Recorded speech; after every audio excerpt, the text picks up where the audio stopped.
growing up, I remember there were times that we used to do this susu in class. One time I had so much money and it was 13,000. I mean, those times, that is 1 cedi, 30 pesos. I got home and my mother said, let me keep it for you.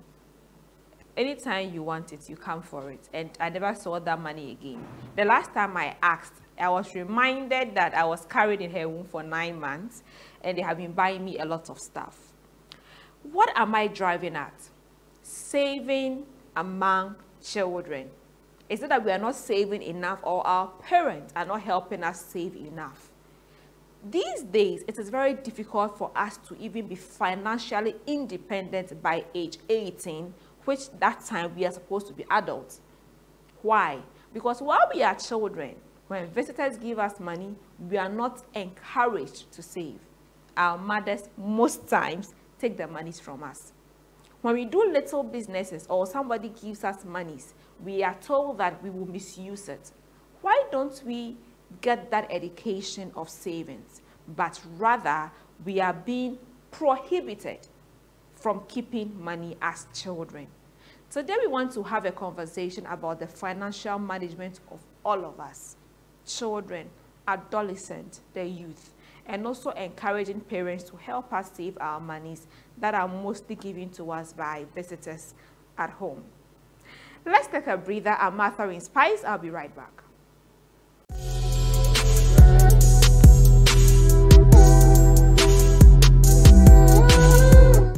Happy New Year, and I believe that you've had an amazing start of the year. Welcome to the Reflection Show, and we promise to give you nothing but the best kind of content you have this year. Money is something we still need this year. In fact, we need plenty of it this year. And I just want to encourage every young person out there to inculcate the habit of savings.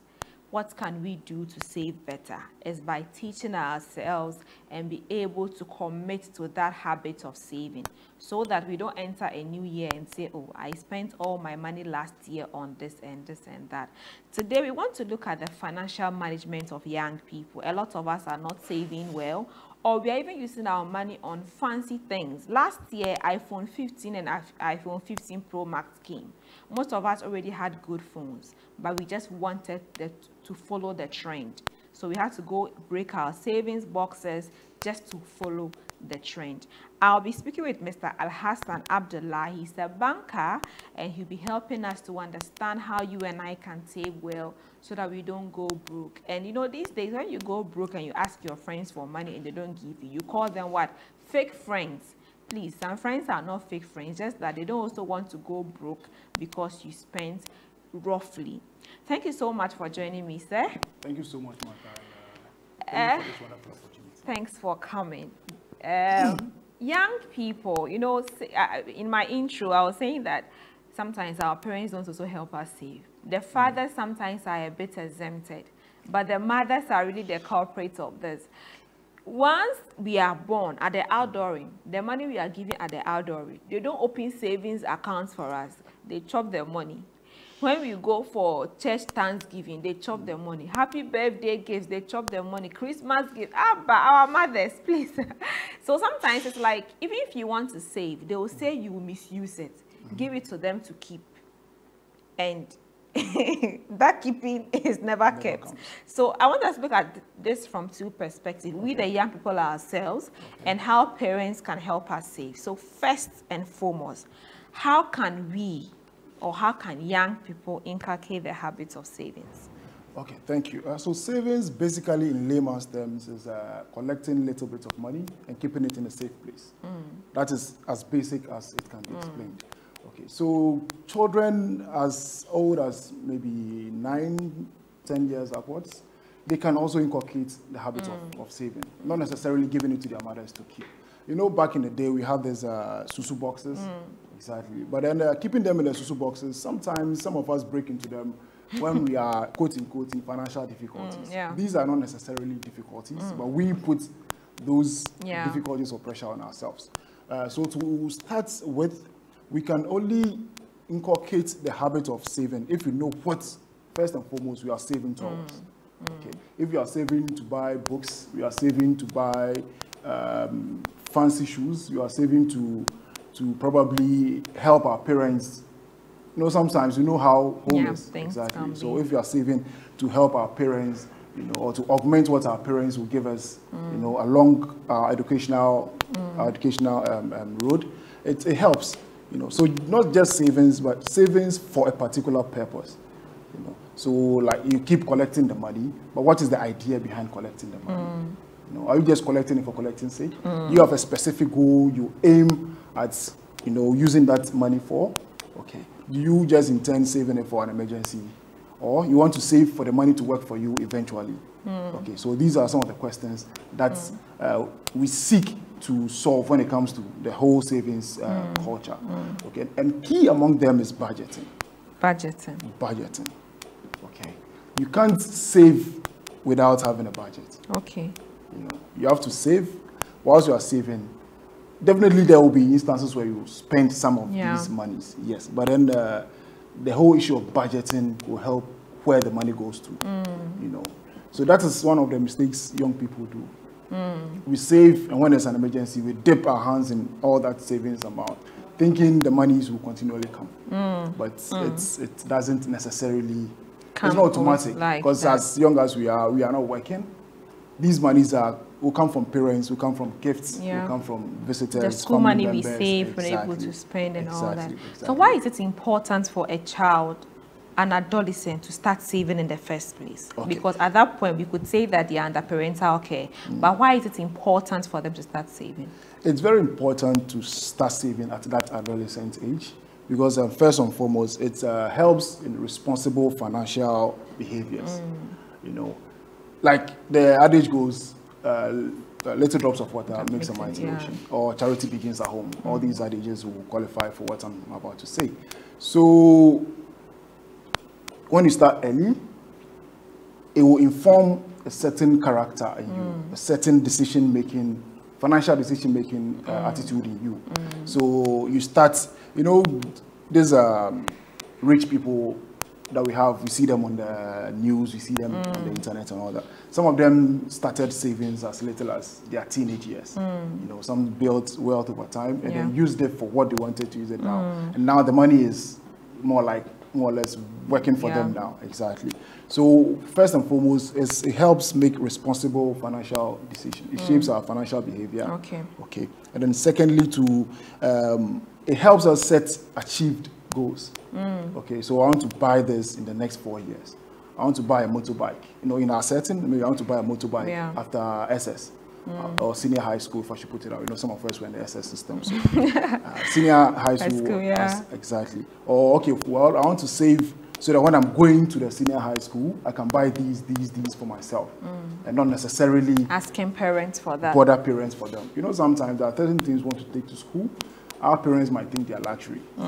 We, as young as we are. When I was in high school, I was asking my dad for conflicts, and he was like, "Hey, our time we used to call what's the name? We used to blend, or let me say, grind millets." And I'm like, "Please, your time is gone." So just like you are saying, some things are they feels very like luxury now. Exactly. So that's what as young as we are, we might think we need everything.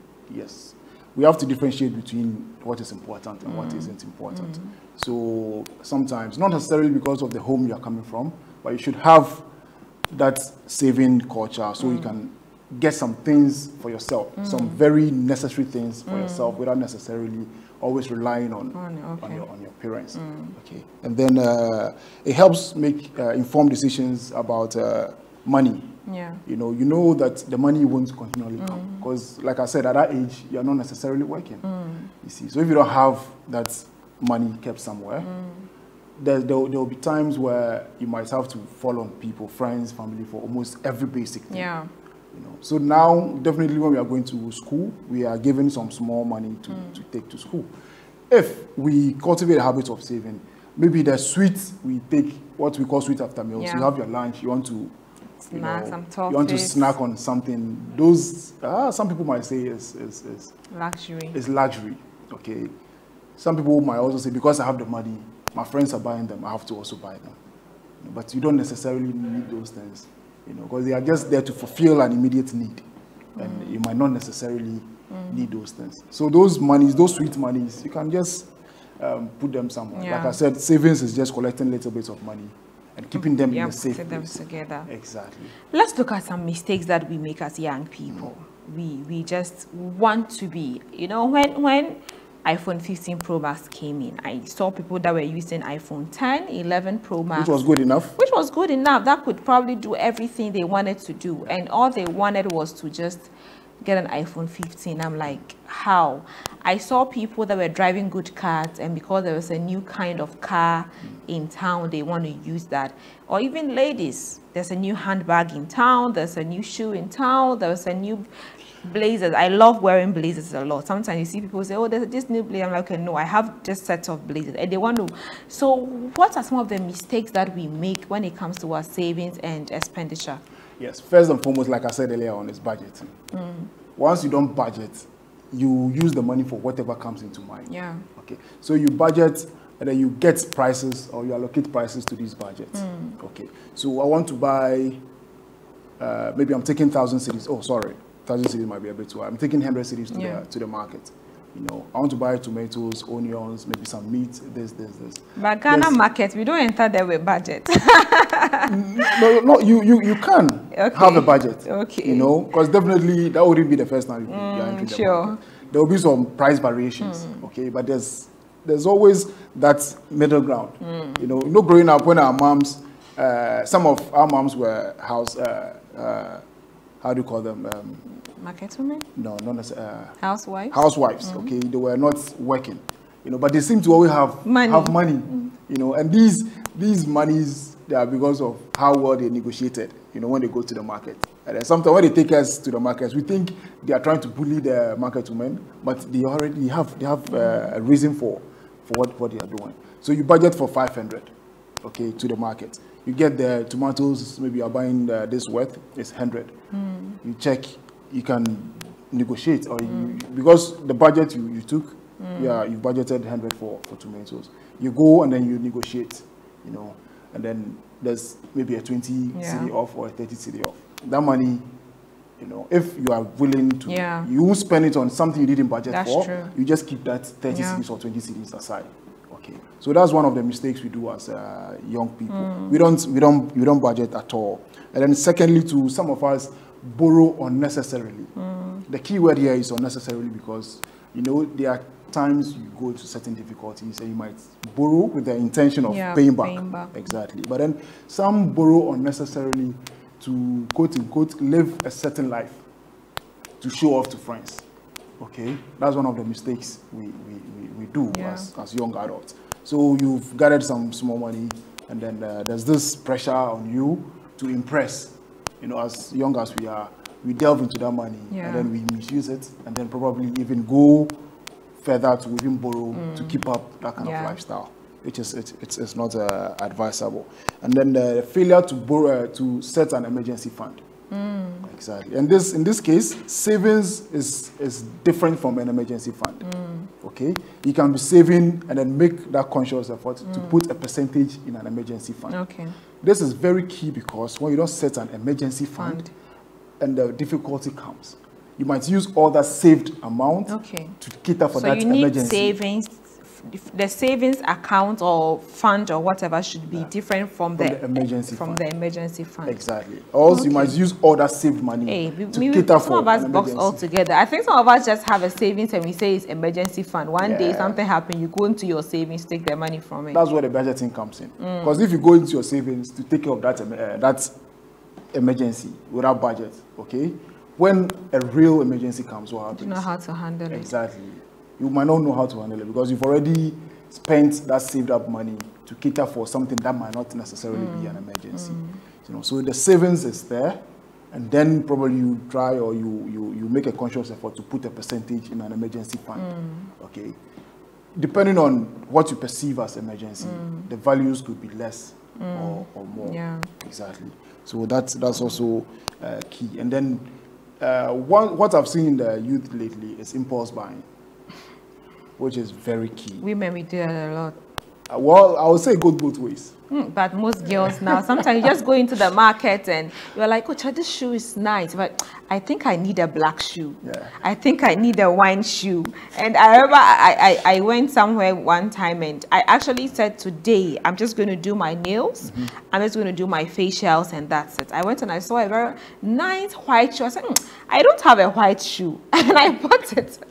So how can we stop this impulse buying? No, that's what I'm saying. You can only stop them by having a very stringent budget. You know, I remember just the scenario you just gave. I remember one day I was with my wife, very cozy at home, and then she showed me some Instagram bags. So Hassan, Charlie, these bags, which one do you think is the nicest? So I went through the bags. So we have me for also 400 for Stikabra. I was like, I didn't budget for it. At least you give me some heads up. Yeah, you know, let me just squeeze my budget. Let me just squeeze my budget and then make it. So add that one to your emergency fund for your wife. You know, that's not an emergency. You know, that's not an emergency. Yeah, we can squeeze the budget to cater for those expenses. Okay, but eventually they come into the budget anyway. Okay, maybe you can drop 1 or 2 items. Okay, and then replace them with these things. It doesn't necessarily mean we've not budgeted for them, but we've distorted our budget a little bit to make room for exactly. That's unfortunate impromptu request. Let's look at investment options for young people. Okay. Currently, are there some investment options? Maybe we can look at the other stuff, then we can now come into the banking sector, or concurrently, what are the other investment options that young people can venture into? Back in the day, we had this susu behavior where maybe on a daily basis they collect a certain amount, or maybe monthly they collect a certain amount, and then after a period, the amounts you've been contributing, they will add that amount to what you've contributed so far. Oh, really? Yes. So I don't know whether it exists month now. So maybe you contribute 100 cedis in a month. So maybe January to December, 100, 100, 100, 100. At the end of the year, that should be about 1,200. You know, and they will add 100 cedis to the 1,002, making it 1,003. Oh, okay. You know, so even though you've saved your own money for the 12 months, they've added 100 cedis for just you. To encourage people to save. Exactly, and that's more like some sort of interest they're trying to put on the 1,200 for you. These are local methods we used to have back in the day, but now I don't think they do exist because of the influx of banks, savings and loans, microcredits, microfinance, and all these institutions. So like I said, savings is different from investment. Savings is just gathering the money in a safe place to spend later on, either on emergencies or personal. And then investment is to let the money work for you. The saved money work for you after a while or over a period. When you think you've saved enough to invest in what you have saved. So now I see some investment options for children, opening accounts and all of that. What are some of the like maybe that we can do? Maybe the banks, that's one, but beyond the banks, you don't know any way we can invest our monies? Investment might not necessarily mean putting it in an institution to create an interest for you. Yeah, no, not that. It can even mean you've saved money. Okay, now you want to use it for buying and selling. That is an investment. Okay, so you've saved maybe 1,000 cedis over a period. Okay, now you decided to use 1,000 cedis for a small business. Okay, so what you put in there is start selling, put small margins on them, and then you start accruing the expected benefits of that saved amount. That is also a form of investment. Okay, and then eventually, maybe depending on how well the business grows, you can start looking at the bank or the financial institution formal, how do you call it, investment options. Exactly. Now, we have looked at the perspective of investment and saving and impulse buying and all that. But beyond this, are there other reasons that probably that is not making us to save well? Or do you think that maybe the interest, maybe for investment, sometimes you think the investment rates doesn't encourage people to, because these days most Ghanaians don't even want to even go near certain investment options that are probably done by the government, etc., because they know that at the end of the day you have to even be fighting with the government to even get your original money back. So how do young people because I see that even without just putting it in an institution, locally there's a way we also invest. We buy food proceeds down during the harvesting season, and when they are in short, then we resell. But the issue is storage. Like, as young people, we may not be able to do those kind of investments. So does it mean that our option now is just the savings? Well, it's part of the options, not necessarily the only option. Okay, it's basically part of the option. But there are institutions, banks, and even insurance institutions, okay, who also give these opportunity to young individuals. Okay, unfortunately, it depends on how much you have. Unfortunately, okay. But then, like I said, there are some local investment stuff you can use. Even there's a group. Everybody contributes an amount and give it to one person. Yeah, I think. Yeah, hey, but that one is risky. No, it is risky. You have like 10 people. Yes. Each of you will contribute like 1,000 cedis at the end of every month. Yeah. Then one person takes 10,000. It rotates to the 10th month. Yeah. When one person either runs away, if runs it doesn't pay, but what happens? But that's why you need trusted people for such. What if somebody dies within? So you have to now share that person's cost between the two of you to be able to reach their margin. There are modalities around these ones, but that one so is basically like taking a loan without interest, because you are giving the money, the same amount of money that's everyone takes. Exactly. So you do whatever you want to do with that bulk amount, which is definitely ideal, because you can't use that your 100 cedis. You can't even save 1,000 cedis every month for 10 months and do whatever you want to do. But you are giving that bulk money for a period, and you can use it for whatever you want to do, whether to start a business, okay, or to do some small investment. And if depending on where you want to or how much returns you get on the investment, you can even be using the monies to even be add some and use it for this rotational payments you are talking about. But when it comes to very informal savings habits, unfortunately, I don't have much to say about it.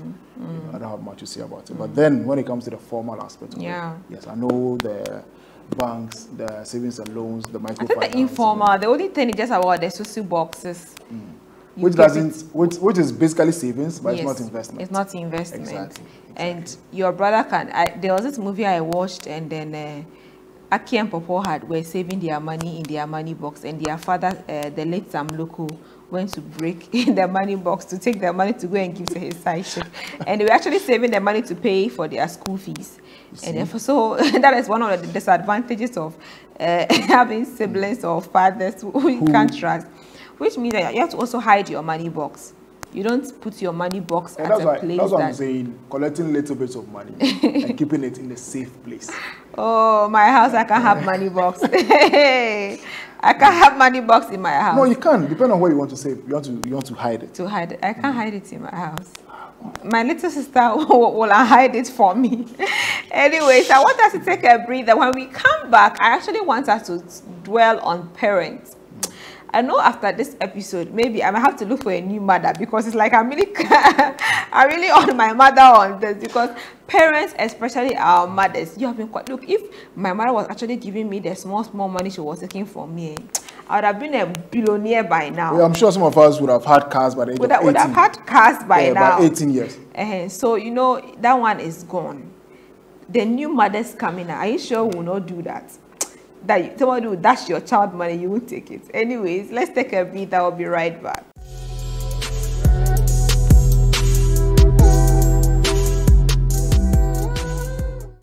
Books by Pastor A.L. Fant. They are inspired by the Holy Spirit, simple to comprehend, relevant in application, and so lovely to read.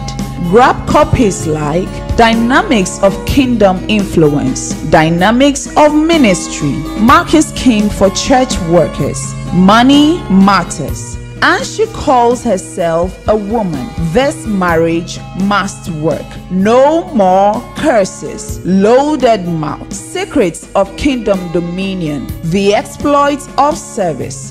Things fall apart. Church without bleeding pulpit. Singles mingle, and many more.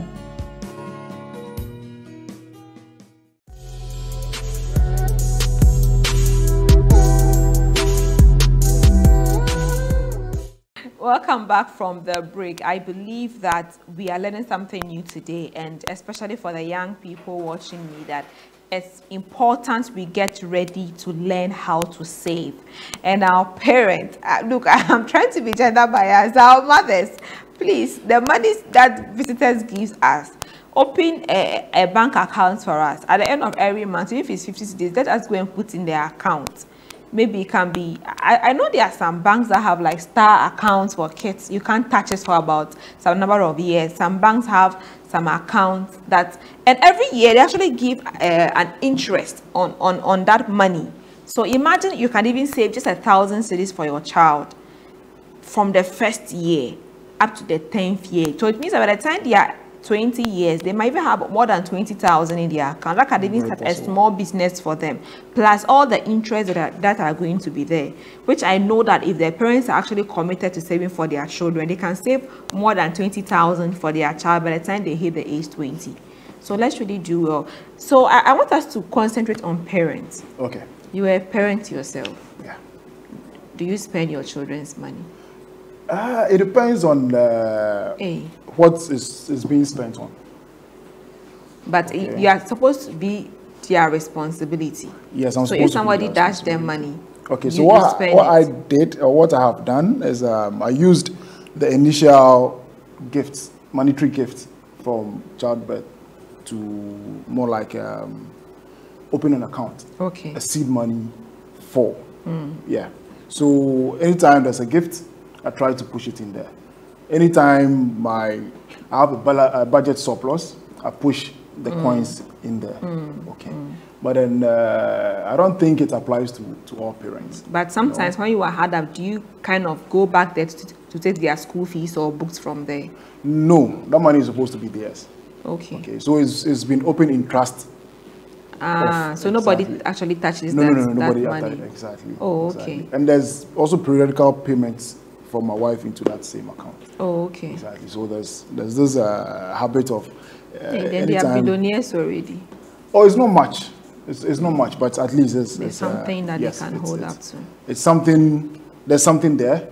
If probably they are of maybe below 18, but of age, and you tell them about it, and they want to top up along the way, that is their decision. Exactly. So how can parents, like what can parents do better?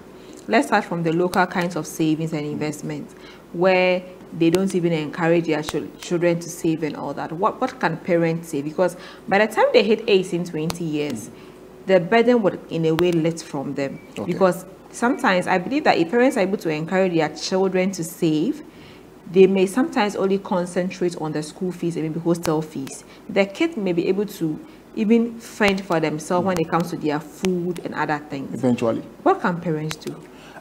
So to answer your question, recently a colleague of ours gave birth.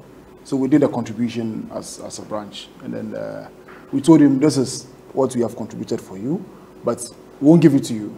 Hey. No, we told him, we'll open an account for the child and use as seed money for investment or for whatever you want to do. The account is not necessarily bearing interest as of now, okay, but if the child it gets has to an a point, account, if the child has an account, the if there parents are can gifts, be adding up. If there are gifts from whatever, if they want to consciously, okay, help the child or the children, then when family members visit, when friends visit, and they give those 20 cedis, 50 cedis, 10 cedis, if you consciously want to cultivate that savings habit into the kid, you start putting those monies in there with the mind that the money belongs to the kid and not necessarily for you.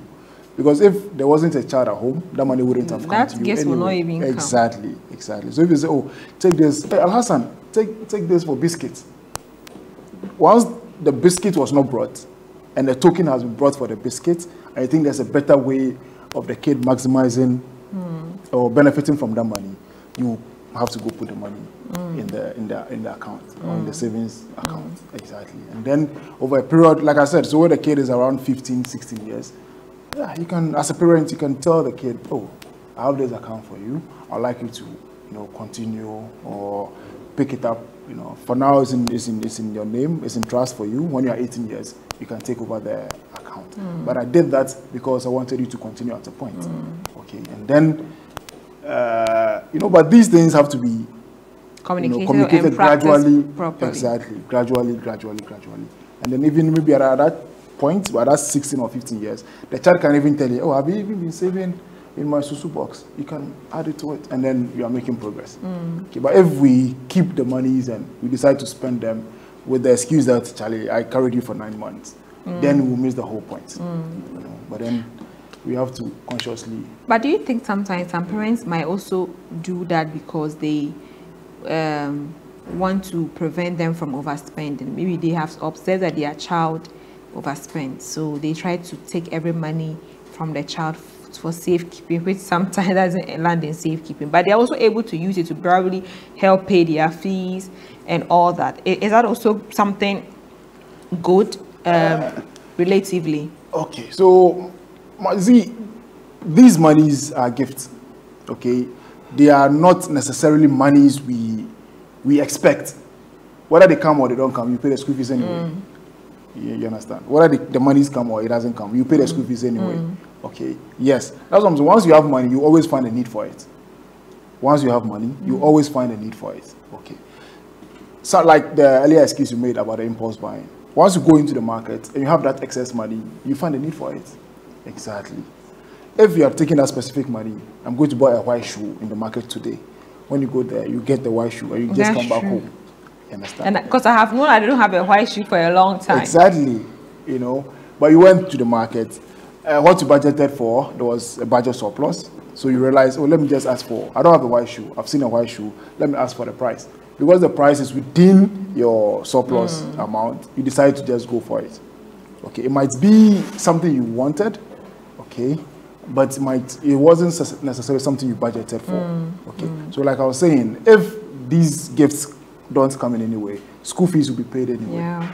Okay, so let's try and keep a balance.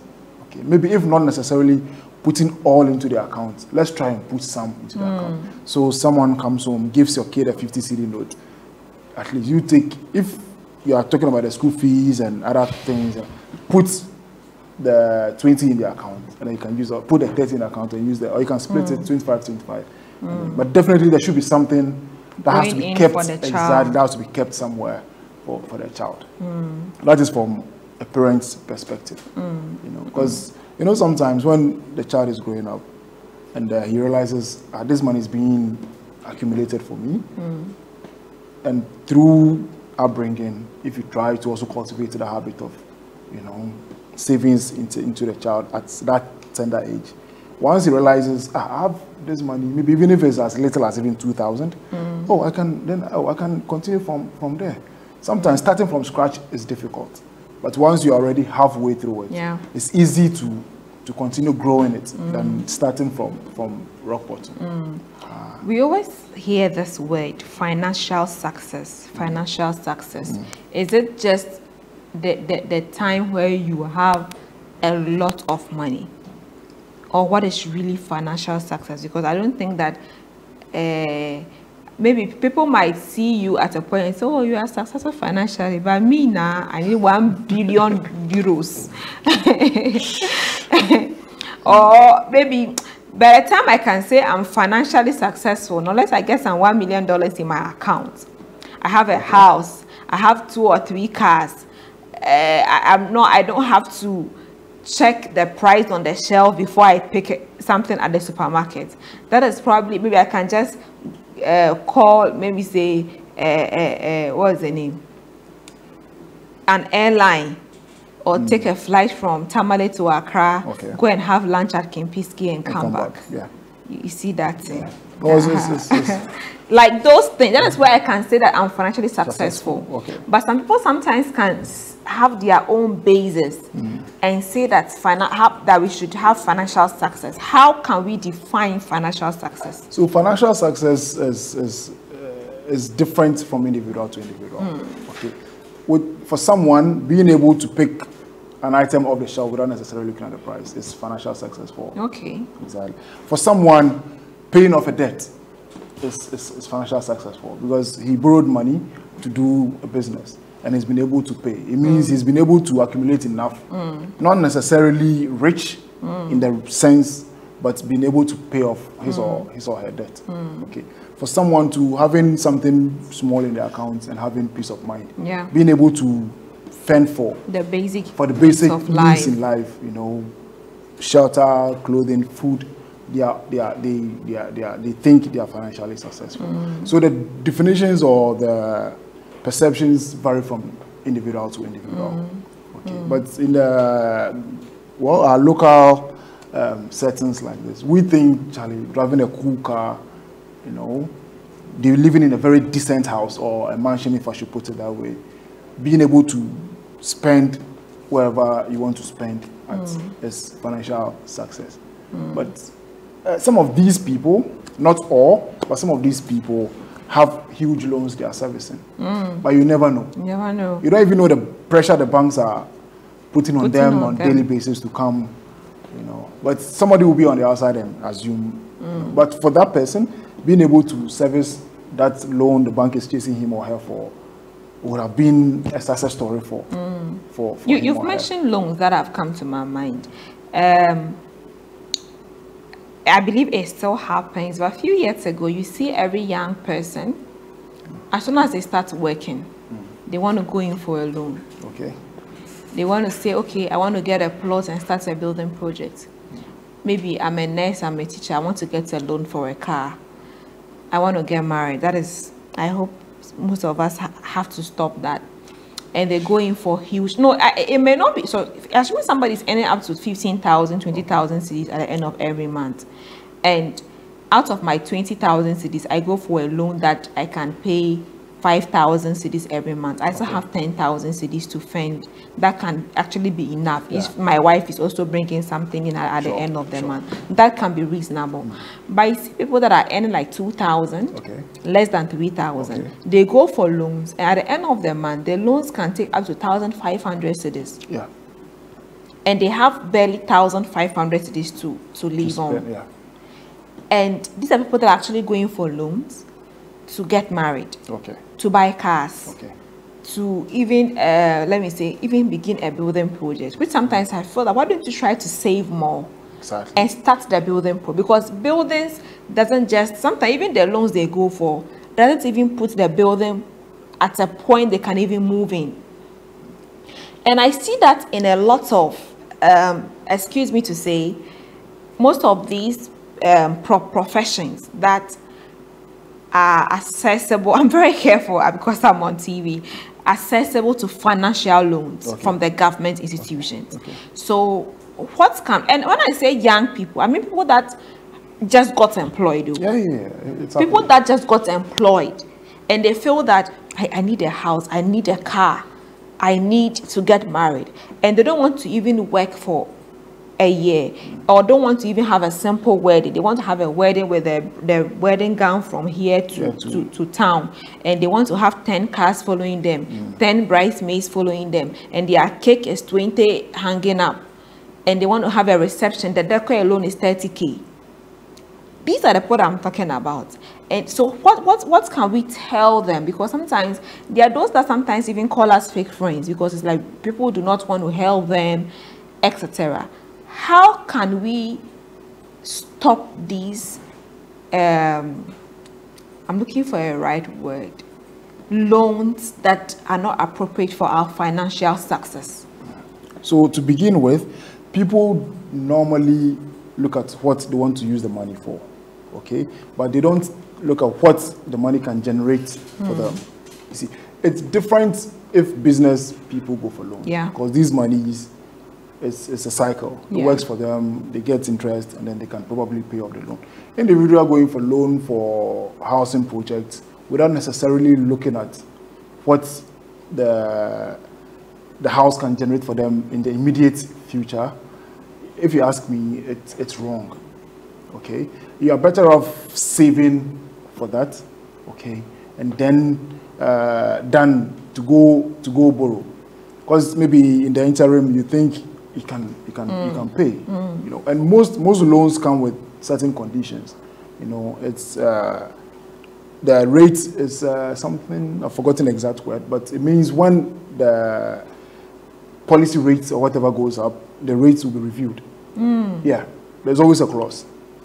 So if you take the loan for 20% now, And then maybe in 3, 6, 9 months time, the policy rate goes up, and then it goes maybe, if policy rate is maybe around 15 and it goes to 20, the bank will have to add a margin to the policy rate. Wow. To also make a margin for themselves.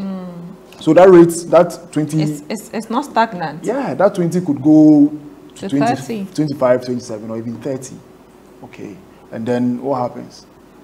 You see, what I've realized with loans is people don't think through the long term before But a loan itself is not bad. No, loan itself is not bad. Depending on what you, like you said, exactly. If I'm a business person, I know that if I take a loan of say 100,000, at the end of the month I can pay 1,000. You see, I may not even feel it.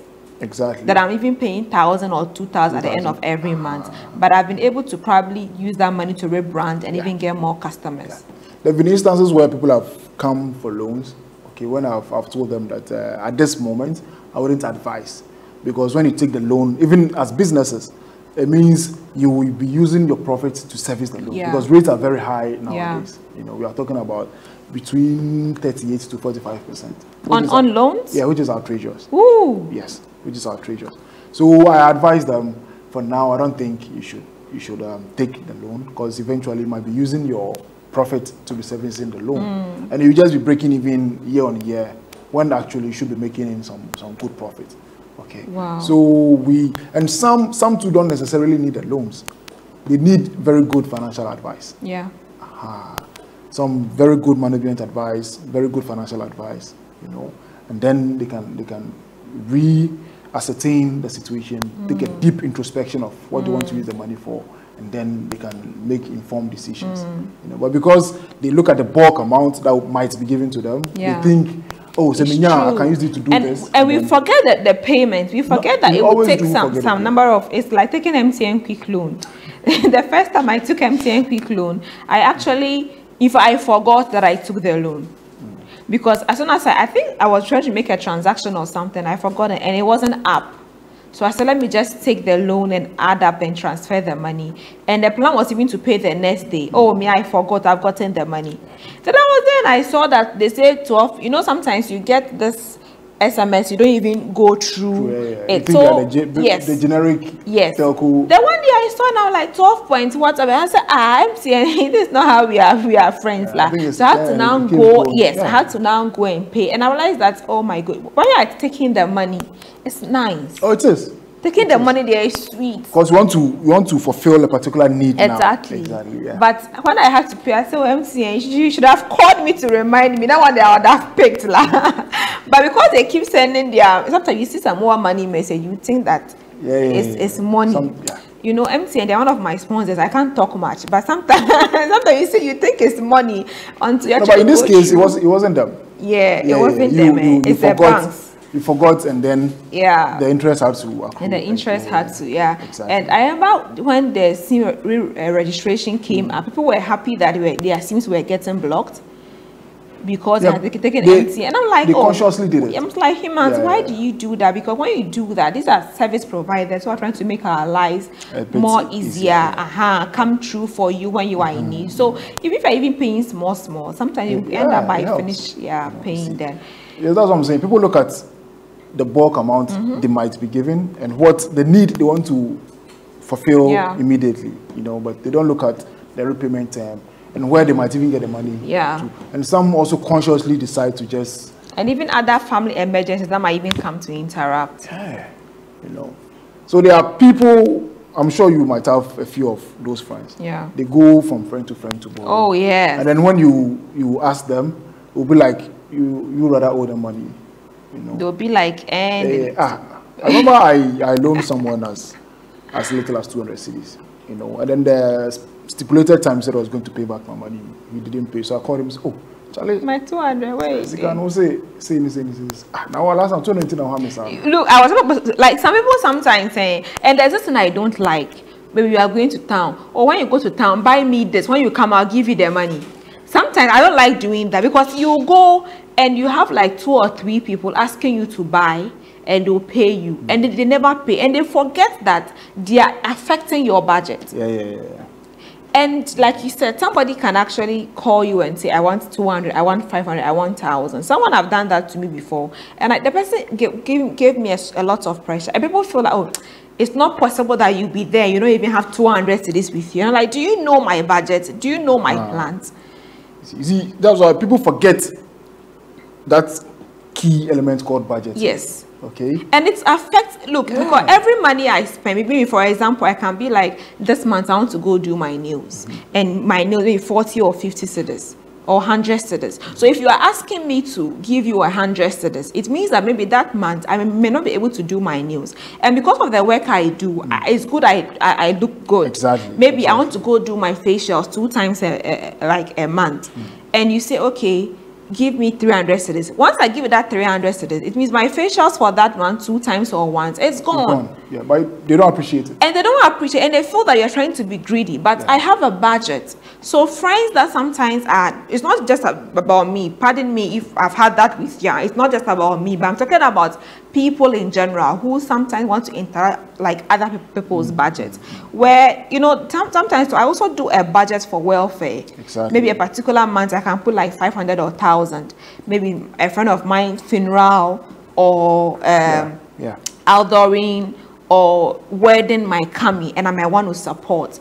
There may be times that I may not be able to support a friend. It doesn't mean that I don't like you. But sometimes, I remember in May, something happened to me that I realized that I have to save more. My younger brother had an accident and a head, I think I told you about it. And then we did over 30,000 for the surgery within a week. And we had to scoop up our family funds. And around that time, somebody was asking me for money. I couldn't. Everyone was like, you Parmata inspired, just 500. I was like no, so you're a big woman, so I understand where the sentiment. I don't have a car, please. I'm looking for someone to buy me a car. Yes, I'm mobile. No, when you say a big woman, people think you have a car. I don't have a car, please. But sometimes people car doesn't necessarily define rich. Oh, but people shouldn't just assume that because you are on TV, you have it all. Yeah, I can't. And you see where we sit, Mr. Lassan, we are challenged. Very challenged. I understand. Also, I wanted the blood for my brother. You didn't know that I was in that situation. And for a month, he was at the hospital. You had to go. Hey, and the lab, every lab, 400, 300, minus over the 30K. Surgeries and the surgery consumables was crazy for the family. So I cannot come on TV and say that all the time, I want money for this. So sometimes, there even some friend when I get broke, I have less than 5 people to ask for money. You get broke? Yes, I get broke. Okay. This is news to me. You see what I get broke. Even now I need money. We all do get broke. Or even now I need money. Okay. If somebody can just give me 1,000 cedis right now, Charlie, I'll be very happy. But in all, we're saying that people have their budgets, so sometimes don't feel that people are trying to be wicked. I think that's the key word, because they're unable to help you. And as women, sometimes we have to even go to the hospital for checkup. I had to go to the hospital just to do some checkup. You have to go do. So sometimes people have budgets for their health. I have that for my health. Yeah, that's very key. Because I need to go to the hospital.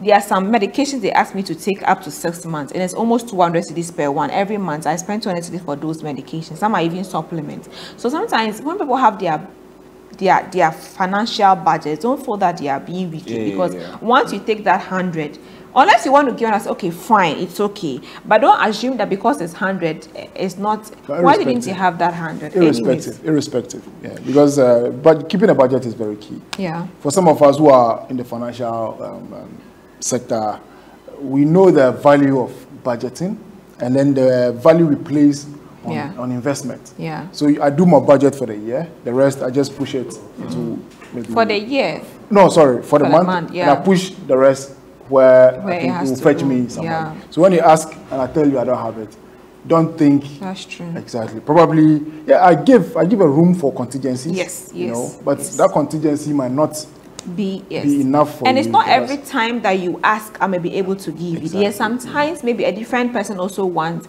I remember somebody WhatsApp me very early. She wants money. Adanya, she wants to go and do the hair. And somebody too I knew had lost a family member. So if you're in my shoes, which of them would you?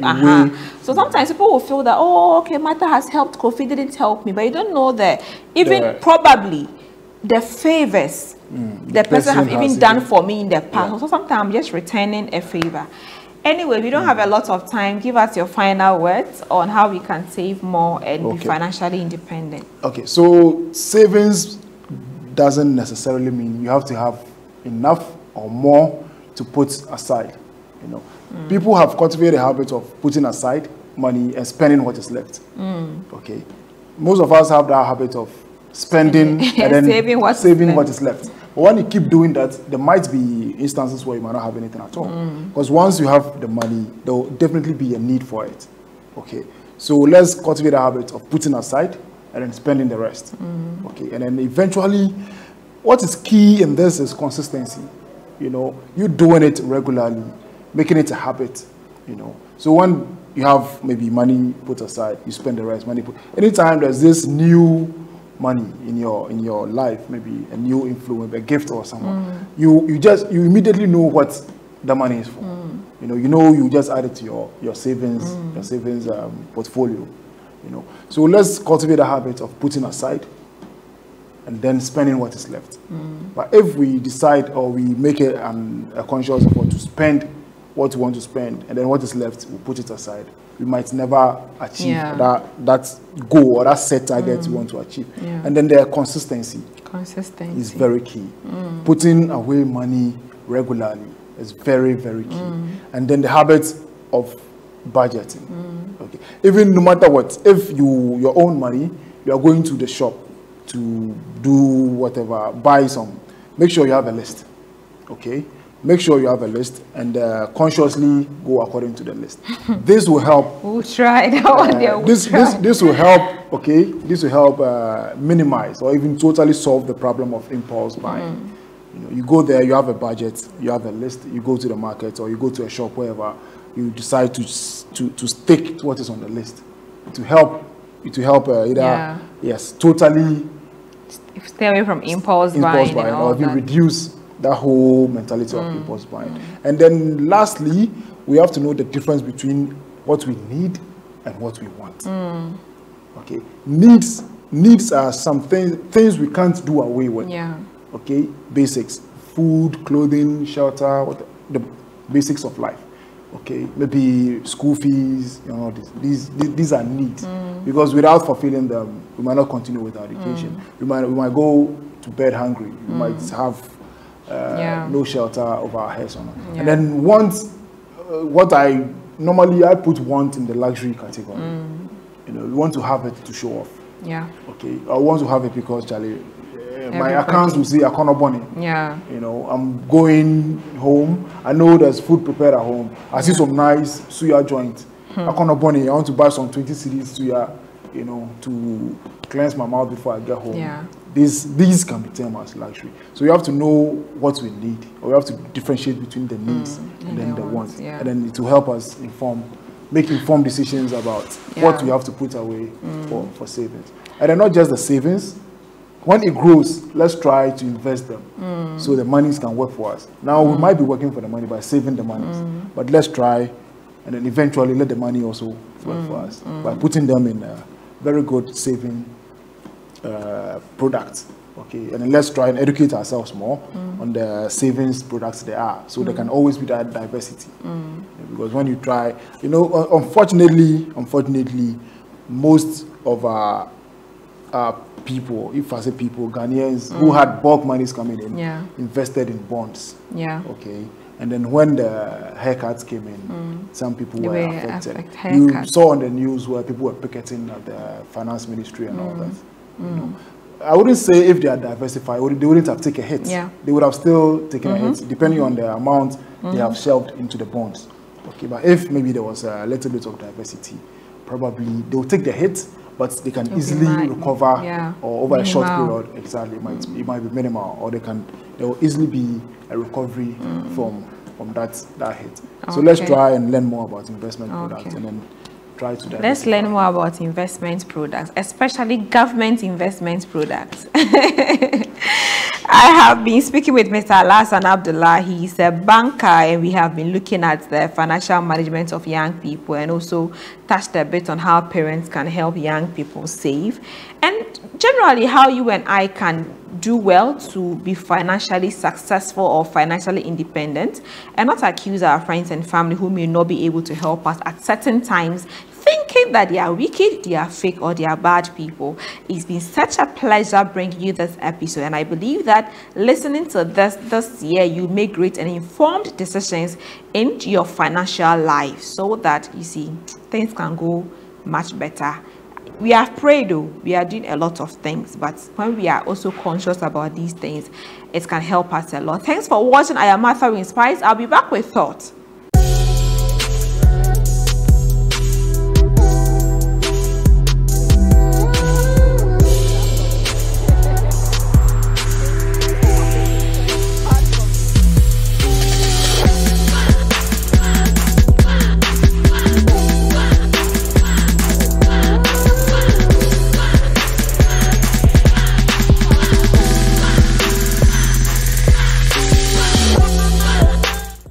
Hello and welcome to Thoughts from Martha Inspires. I want to share with you on what I have captioned.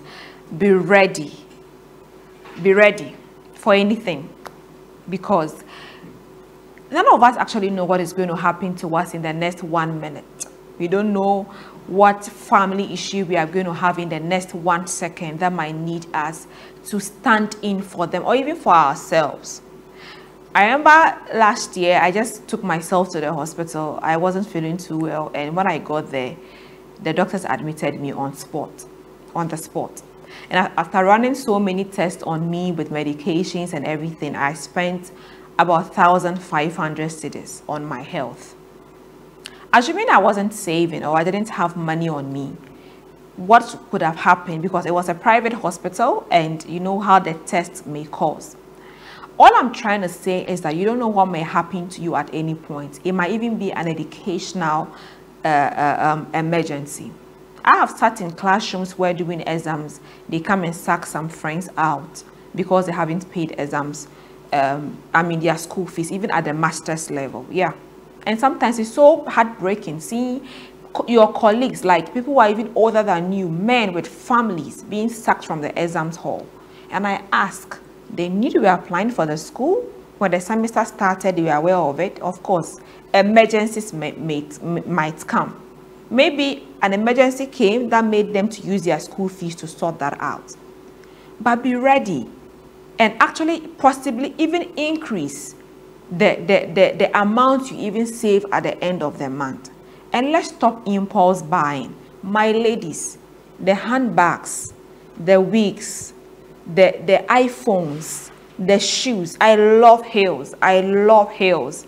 Look, I love heels. I love to wear heels all the time. But sometimes I try my best to just have like 4 or 5 heels for a very long time and replace them periodically. I go to some of my friends' rooms and they have about 20 heels at a time. How many can you wear? Because you always have a favorite shoe. Please, be ready for everything. Because you can't pack all those heels, that iPhone, all those clothes, and sell and get the money to attend to the emergencies. But you can even go to the bank and even stop your T-bill or stop your fixed deposit at a point and take your money to solve an emergency. Please, sometimes leave some money in cash. That can help all of us. Let's stay ready, because I don't know what this year happens to be. This is an election year. A lot might happen. Just be strong and stay safe, and you know that money is important this year. Thanks for watching. I'm Martha Inspires. See you same time next week.